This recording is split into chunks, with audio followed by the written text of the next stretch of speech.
دیکھنے والے سبھی دوستوں کو میری طرف سے السلام علیکم۔ دوستوں، چین، انڈیا، امریکہ، انڈونیشیا، پاکستان، نائجیریا اور برازیل کے بعد اگر دنیا میں کسی ملک کی زیادہ آبادی ہے تو وہ ملک بنگلہ دیش ہے۔ جنوبی ایشیا میں بھارت کے بعد اگر کوئی دوسری بڑی معاشی طاقت ہے تو وہ بنگلہ دیش ہے۔ دنیا میں موجود شہری ملکوں یعنی ایسے ملک جو صرف ایک شہر یا ایک جزیرے پر آباد ہوں، میں بحرین، مکاؤ، مونیکو، مالٹا، ہانگ کانگ اور سنگاپور جیسے ملک آتے ہیں۔ ان کو اگر لسٹ سے نکال دیا جائے تو دنیا کا جو سب سے گنجان آباد ملک ہوگا وہ بنگلہ دیش ہوگا۔ دنیا کے بہت ہی کم ملک ایسے ہیں جہاں ایک سال کے دورانیہ میں 3 دفعہ چاولوں کی فصل کاشت ہوتی ہے۔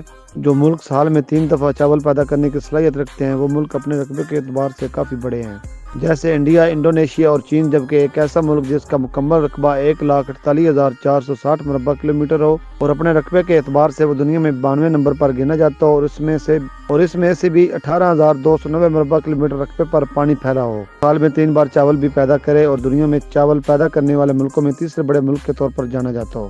اس ملک کو کہتے ہیں بنگلہ دیش۔ 1971 میں آزادی کے بعد ملکی حالات بد سے بدتر ہوتے چلے گئے، یہاں تک کہ ان کی اپنی کرنسی کی بھی کوئی ویلیو نہیں تھی۔ جو یہاں پہ پاکستانی روپے پر بنگلہ دیش اسٹیمپ لگا کر کرنسی کو استعمال کیا جاتا رہا، کچھ عرصے کے بعد بھارتی پرنٹنگ پریس پر بنگلہ دیشی ٹکے چھپنے لگے تو سیکورٹی رسک کی وجہ سے بھی یہ روکنا پڑا، تو اس کے بعد بنگلہ دیشی ٹکے پر پرنٹ کرنے کا ٹھیکہ ایک برطانوی کمپنی کو دیا گیا۔